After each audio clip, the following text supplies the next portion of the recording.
বসে আছে তে। তার মামি তাকে কিছু টাকার বিনিময়ে বিক্রি করে দিয়েছে, তাই তেকে কেনার জন্য নিলাম ডাকা হয়েছে। ঠিক তখনই একটা কণ্ঠস্বর শোনা গেল। কণ্ঠস্বরটা তের খুব চেনা লাগলো, তাই ও মুখ তুলে সামনের দিকে তাকালো এবং দেখলো তার ছোটদা এসেছে। ছোটদাকে দেখে তে সব ভয় কেটে গেছিল, কিন্তু তার বলা কথাগুলো শুনে তে নিজের কানকেও বিশ্বাস করতে পারছে না। তার ছোটদা তাকে এতটা ঘৃণা করে সে ভাবতেও পারেনি। তে এই সবই ভাবছিল, তখন পাশ থেকে একটি ব্যক্তি বলে ওঠে, আরে জীবন জাঙ্কুক জি, তা আপনার কবে থেকে মেয়ের দরকার হলো? জাঙ্কুক, আরে এত সুন্দর রসে ভরা পাকা আমের খোঁজ পেয়েছি, নিজেকে কি আর ধরে রাখতে পারবো, তাই নিতে চলে এলাম সারা জীবনের মতো। ব্যক্তি, আরে আপনার যখন ইচ্ছে হবে তখন এই রসের স্বাদ নিয়ে যাবেন। জাঙ্কুক, আমি সেকেন্ড হ্যান্ড জিনিস ইউজ করি না, তাই আমি ওকে সারা জীবনের মতো নিয়ে যাব। এই বলে জাঙ্কুক তার অ্যাসিস্ট্যান্ট সুগাকে বলে উকিল ডাকতে। আর কিছুক্ষণের মধ্যে জাঙ্কুক এবং তের বিয়ে হয়ে যায় আইনিভাবে। তে মনে মনে বলে, ছোটদা, তুমি যতটা না আমাকে ঘৃণা করো, আমি আজকের পর থেকে তোমাকে এতটাই ঘৃণা করব যা তুমি কল্পনাও করতে পারবে না। জেকে তেকে নিয়ে জিয়ন প্যালেসে চলে আসে। বাড়িতে পৌঁছে জাঙ্কুক তেকে নিয়ে টানতে টানতে তার রুমে নিয়ে এসে বিছানার উপর ছুঁড়ে ফেলে।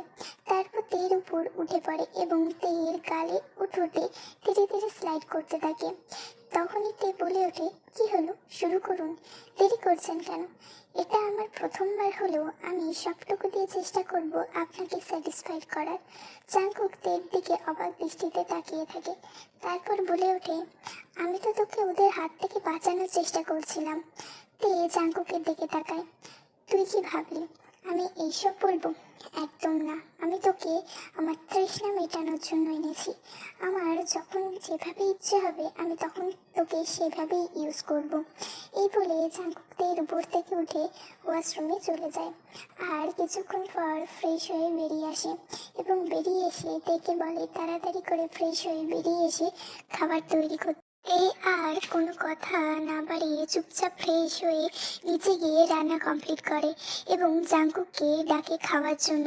তারপর জাঙ্কুক ও তে একসঙ্গে খেয়ে রুমে চলে যায় এবং দুজনে একই সঙ্গে বিছানায় শুয়ে পড়ে। তে সারাদিনের ক্লান্তির জন্য কিছুক্ষণের মধ্যেই ঘুমিয়ে পড়ে।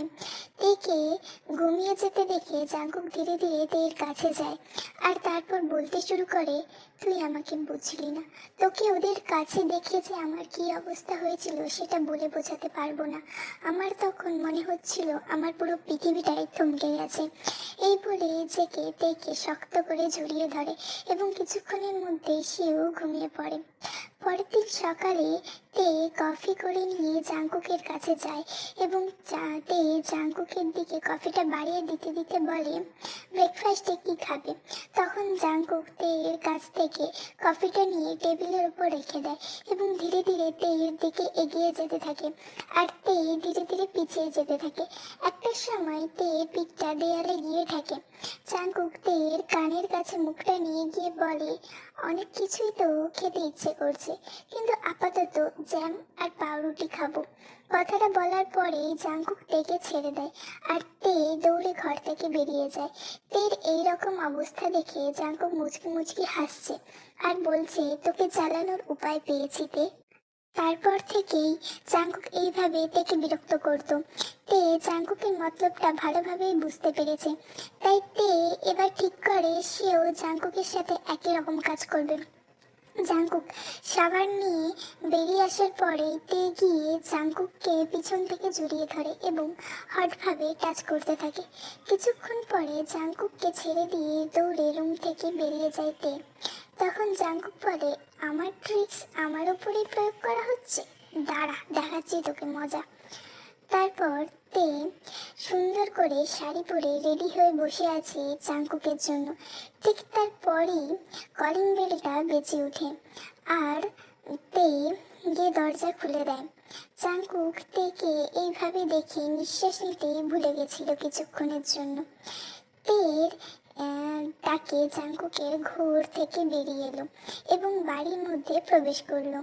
জাঙ্কুক, তুই এভাবে সেজেছিস কেন? তে, তোমার জন্য।